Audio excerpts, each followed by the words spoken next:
अल्लाह के नबी सल्लल्लाहु तआला अलैहि वसल्लम के बचपन की बात लेते हैं, आज पैदा हुए, मीलाद मुक़द्दस है और जमाने रसूल सल्लल्लाहु तआला अलैहि वसल्लम में यानी विलादत के जमाने में मक्का का माहौल था कि बच्चे परवरिश के लिए दायाओं के पास दे दिए जाते थे। वजह यह थी कि बच्चा शहर की गहमा गहमी से दूर रहे, उसकी जुबान महफूज रहे। देहात वालों की जुबानें वहां अच्छी होती थी, अरबी, और शहर में होता यह था कि हर जगह के लोग मक्का में आते थे, मिक्स न हो जाए। तो मक्का वाले खास तौर पर अपने बच्चों की जुबान की हिफाजत के लिए शुरू के चंद दिन किसी दाया के पास रखते थे। रसूल करीम सल्लल्लाहु तआला अलैहि वसल्लम जब पैदा हुए, ये वही जमाना है जब बनु साद कबीले की दाया औरतें हैं। एक कबीला है जिस कबीले की सारी खवातीन बच्चों को पालती थी और 2 साल के बाद ले जाती तो भारी मुआवजा मिलता था, उजरत मिलती थी, वो पैसों पर दूध पिलाती थी। इसी एतबार से बनु साद कबीले की खवातीन मक्का में आई। उन्हीं खवातीन में एक हलीमा सादिया भी हैं। वो कहती हैं, जब मक्का पहुंचे मेरी ऊँटनी लंगड़ी थी, जिसकी वजह से मैं ताखीर से पहुंची। सारी औरतें मक्का में जो नौमौलूद बच्चे थे सबके पास गईं और उनसे भावताव किया, मुआवजा तय किया और बच्चे ले ली। हजरत हलीमा सादिया कहती हैं, मैं ताखीर से पहुंची, तकरीबन बच्चे जा चुके थे, एक बच्चा बाकी था, वो आमीना का दुर्रे यतीम था। मैं वहां आई, मैंने देखा और उसके बाद पूछा कौन है इस बच्चे का सरपरस्त। कहा बच्चे की विलादत से 6 माह पहले ही इसके वालिद का विसाल हो चुका है। हलीमा कहती है, मैं छोड़कर बाहर चली आई। मैं निकल आई कि बाप है नहीं बच्चे का, मैं अगर दूध पिला भी दूं 2 साल के बाद मुझे उजरत देगा कौन, कौन मुआवजा देगा। वो कहती है, फिर पूरा मक्का छान मारी लेकिन अब कोई बच्चा नहीं मिला। शाम हो गई थी, शोहर साथ में था।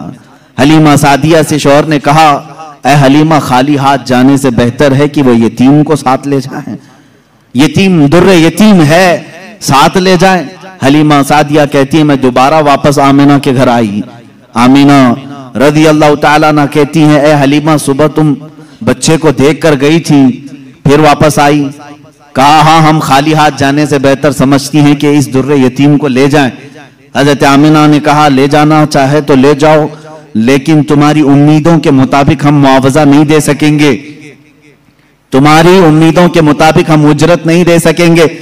आमीना ने कहा, हलीमा सादिया ने कहा, ठीक है, अब खाली हाथ न जाने का हमने अहद किया है, बच्चे को ले लेते हैं।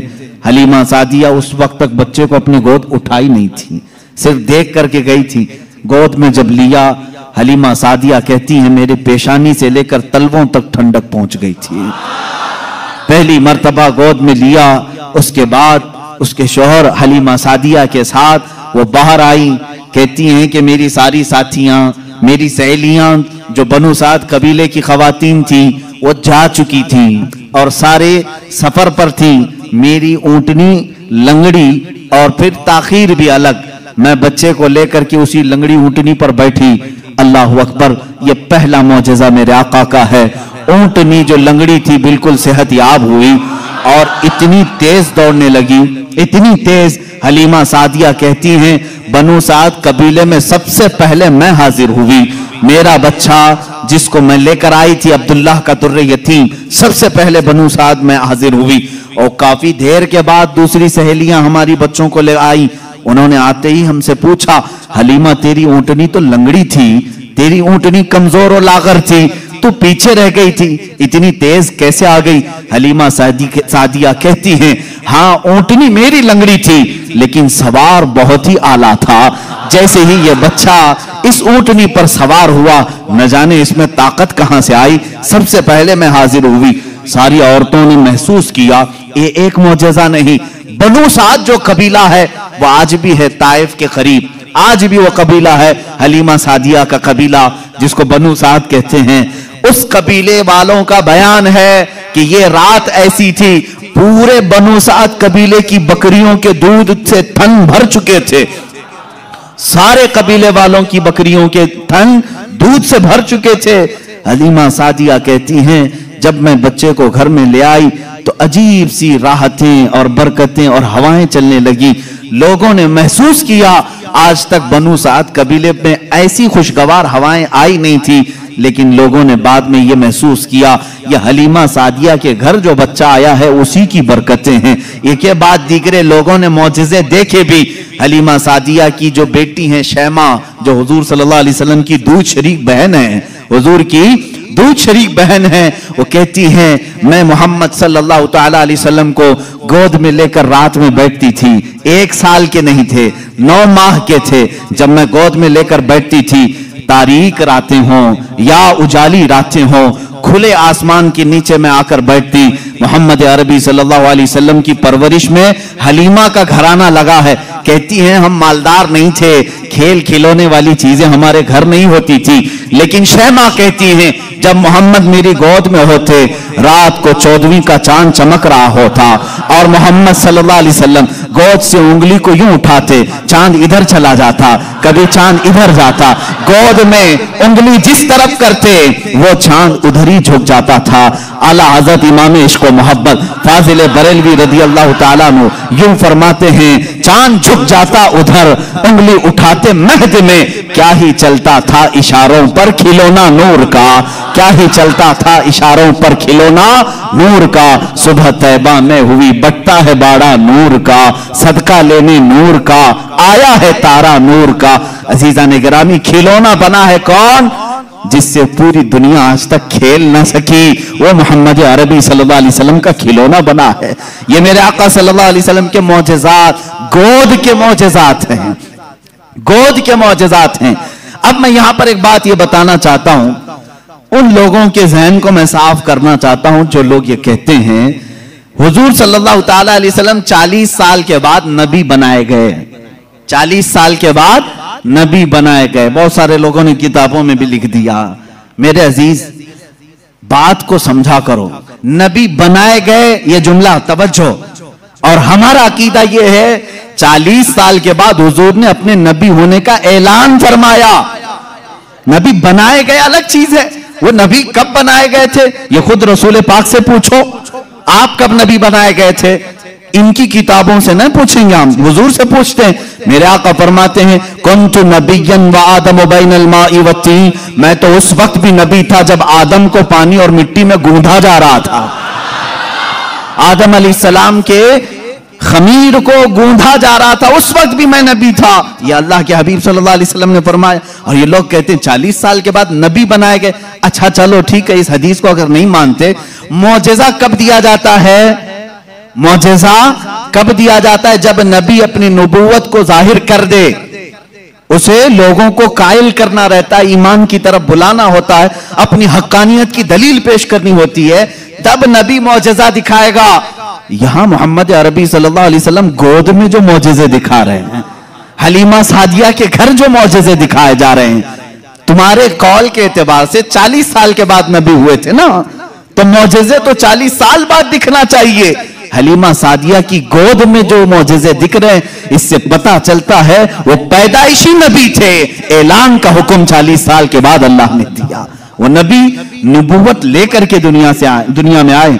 अजीजा ने गिरामी, ये मौजज़ात की इब्तिदा हलीमा सादिया के घर से हुई, और उसके बाद 1-2 नहीं कई मौजज़े। हलीमा सादिया रज़ियल्लाहु ताला अन्हा की बेटी शैमा कहती हैं 2 साल की उम्र से पहले ही हुजूर पाक सल्लल्लाहु ताला अलैहि वसल्लम आम इंसानों की तरह बड़े नहीं हुए हैं।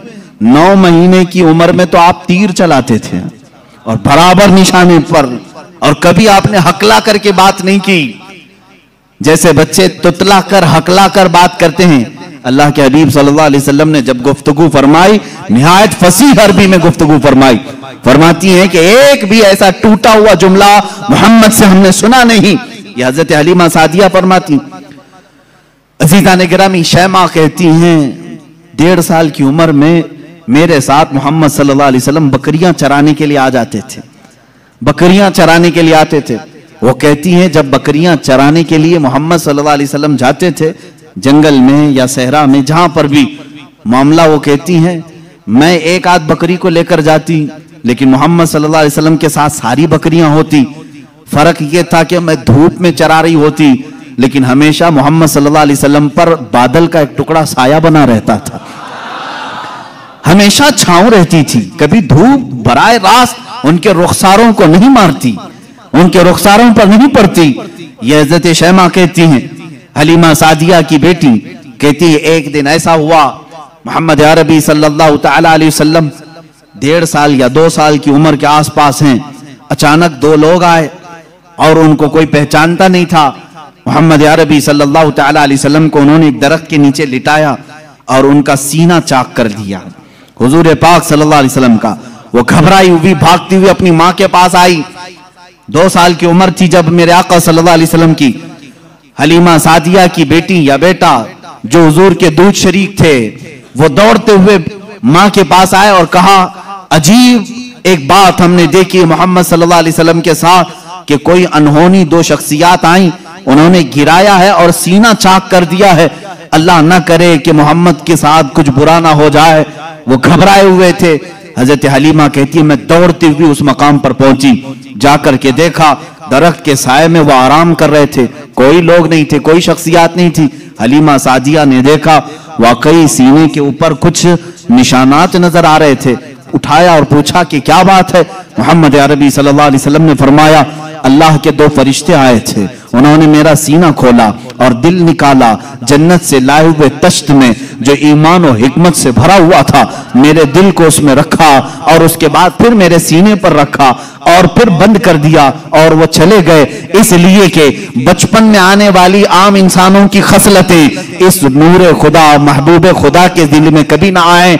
उन्होंने सारे वसवसों को मेरे पाक कर दिया। ये 2 साल की उम्र में शक्के सदर का मौजज़ा इसको कहते हैं। क्या कहते हैं? शक्के सदर, सीना फट जाने वाला ये जो मौजज़ा है। हुजूर पाक सल्लल्लाहु अलैहि वसल्लम की जिंदगी पाक में 4 मरतबा इस तरह से हुआ। सीना शक हुआ, फरिश्तों ने आपका दिल मुबारक निकाला, जन्नती पानी से और जन्नत की नूर और हिकमत से भर दिया। मेरे अजीजों, फिर मैं सवाल करता हूं, तुम तो कहते हो 40 साल बाद नबी हुए, फिर ये मौजज़ा 2 साल की उम्र में कैसे पेश आया? मौजज़ा नबूवत के बाद मिलना चाहिए। नबी होने वाला अपनी नबूवत की दलील के लिए लोगों के सामने मौजज़ा पेश करता है। ये तो मैंने बचपन के वो हालात बताए। मेरे आका सल्लल्लाहु तआला अलैहि वसल्लम के इन हालात को देखकर हलीमा सादिया घबरा गई और फिर वापस वो मक्का लेकर के आई। अल्लाह के हबीब सल्लल्लाहु तआला अलैहि वसल्लम हजरत आमिना के घर रहे। यहाँ के जो आपकी जिंदगी पाक के अय्याम हैं वो फिर अगले किसी मौजू पर मैं अर्ज करूंगा। आज मौजज़ात मुस्तफ़ा हमारा मौजू सुखन है। अल्लाह के नबी सल्लल्लाहु तआला अलैहि वसल्लम के कमालात और मौजज़ात बयान से बाहर हैं, बयान से बाहर है। किस चीज में आपने मौजज़ा नहीं दिखाया? दरख्तों में हो, पत्थरों में हो, जानवरों में हो, परिंदों में हो, मुर्दों में हो, आसमान के तारों, चांद, सूरज में हो, किस चीज में मौजज़े मेरे आका के नहीं है? हर चीज में। और रिस्क में वसाअत और बरकत के इतने मौजज़े हैं कि पूरी किताब उस पर लिखी गई। रिस्क में बरकत और वसाअत, अल्लाह के नबी सल्लल्लाहु तआला अलैहि वसल्लम ने जिस चीज को तनावुल फरमाया और किसी को दे दिया वो खत्म ही नहीं होती। यह मौजज़ा एक बार नहीं कई बार पेश आया, कई बार पेश आया। हजरत उमर फारूक रज़ियल्लाहु तआला अन्हु फरमाते हैं, एक बार 440 लोग आए, 440 लोग हुजूर सल्लल्लाहु तआला अलैहि वसल्लम के पास आकर के उन्होंने कहा, हमारी मेहमान नवाजी करें। रसूल करीम सल्लल्लाहु तआला अलैहि वसल्लम ने फरमाया, उमर इनको खिलाओ। हजरत उमर ने कहा, आका मेरे पास एक ही आदमी का खाना है, एक आदमी, ये 440 हैं। रसूल करीम सल्लल्लाहु तआला अलैहि वसल्लम ने एक खजूर उन्हें दी और फरमाया, जाओ जितना खाना है उसी में से खिलाओ। हजरत उमर कहते हैं, मैं ले गया, 440 लोग खाते रहे, मेरा खाना खत्म ही नहीं हुआ। वो खाकर चले भी गए, मेरा घर पूरा खा लिया, फिर भी खाना बाकी रहा। ये रिस्क में बरकत और वसाअत के एक नहीं बेशुमार मौजज़े हैं मेरे आका के। सुलह हुदैबिया के मौके पर मक्का मुकर्रमा जा रहे थे उम्रा की नीयत से। हुजूर अकरम सल्लल्लाहु तआला अलैहि वसल्लम, मक्का वालों ने बीच रास्ते में रोक लिया था और उसके बाद एक वक्त ऐसा आया कि लोगों के पास पानी खत्म हो गया, पानी नहीं था और एक कुआं करीब में था, वो भी सूख चुका था। वो कुआं आज भी मक्का में मौजूद है, हमने उसकी जियारत की है। आप इन सऊदियों ने 4 साल पहले शायद एक कंपनी को ठेके में दे दिया और उस कंपनी के अंडर अब वो कुआं है, अभी उसे खत्म नहीं किया गया, तकरीबन 14 सदियों पुराना कुआं आज भी मौजूद है। वो सूखा हुआ, बिल्कुल सूख चुका था। हुजूर पाक सल्लल्लाहु तआला अलैहि वसल्लम ने कुल्ली फरमाई और कहा उस कुएं में डाल दो। सहाबा कहते हैं हमने उस कुएं में पानी डाल दिया, थोड़ा सा कुल्ली का पानी था, कुआं लबालब भर गया। पानी से इतना भरा कि जितने लोग थे सबों ने उस कुएं से पानी पिया भी, वजू भी किया, जिसे गुस्ल की हाजत थी गुस्ल किया, अपने जानवरों को भी पिलाया। एक सहाबी से पूछा गया आप लोग कितने थे उस वक्त? वो कहते हम 1400 लोग थे, लेकिन मेरा यकीन है कि अगर 1 लाख होते तो भी पानी कम ना पड़ता। और उसके बाद वो कुआं कभी सूखा नहीं, आज भी पानी उसमें मौजूद है। और एक कुआं बीरे शिफा जिसको कहते हैं, उसके मुतालिक मैंने ये सुना है कि वो निहायत ही खारी पानी, कड़वा पानी, जानवर भी नहीं पीते थे। अल्लाह के नबी सल्लल्लाहु तआला अलैहि वसल्लम बदर से वापसी के मौके पर उसमें अपना लुआब पाक डाला, वो पानी आज भी मीठा है, आज भी मीठा है। इन सऊदियों ने उसमें सीमेंट भर दिया, डामर डाल दिया, तारकोल डाला, केमिकल डाला, उनके एतबार से ये शिर्क है। ये सब सुन्नी लोग आते हैं तबर्रुक समझ करके इस पानी को निकालते हैं, इसकी कोई असल नहीं, इसकी कोई सनद नहीं, इसका कोई सबूत नहीं। और इस गुस्से में उन्होंने कुएं में हर चीज डाली, लेकिन पानी भी बड़ा जिद्दी है, हर चीज को निकल करके फिर बाहर आता है, सारी चीजें खत्म होती हैं। अभी अभी 6 महीने पहले के सफर में भी पानी पी करके आए, उन्होंने वहां पहरेदार लगाए। आज भी पता नहीं बुग़्ज़ किस बात का है, बुग़्ज़ किस चीज का है। तुम्हें सिनेमा थिएटरों से तकलीफ नहीं हुई, बीरे शिफा से इतनी तकलीफ? तुम्हें बीच खोलने में शर्म हया नहीं आई? मुस्तफा करीम सल्लल्लाहु तआला अलैहि वसल्लम के उशाक और मोहब्बत करने वाले अगर तारीख की किसी चीज को दिल और जान से यकीन के साथ अमल करते हैं और उन्हें शिफा भी मिलती है, तो इनके पेट में दर्द क्यों होता है? हैरत की बात है। अजीजा ने गिरामी वकार, एक बात, एक फार्मूला तो मुझे समझ में आता है, हर आदमी अपने बड़ों की रविश पर चलता है, हर आदमी अपने आकाओं को जरूर खुश करता है। अल्हम्दुलिल्लाह हम उन तबर्रुकात पर मर मिटते हैं, जान देते हैं, इसलिए कि हमारे आकाओं का तबर्रुक है। और ये हर उस चीज को मिटाने की कोशिश करते हैं, इसलिए कि ये भी अपने आकाओं की नस्ल में से हैं। यहूदी हमेशा चाहते थे कि नाम मुस्तफा मिटा दिया जाए, हमेशा चाहते थे।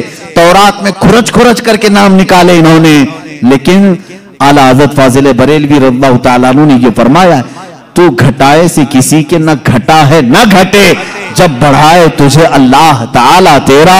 मिट गए मिटते हैं मिट जाएंगे आदा तेरे, न मिटा है न मिटेगा कभी चर्चा तेरा। हुजूर पाक सल्लल्लाहु तआला अलैहि वसल्लम की कोई चीज तुम तारीख से नहीं मिटा सकोगे।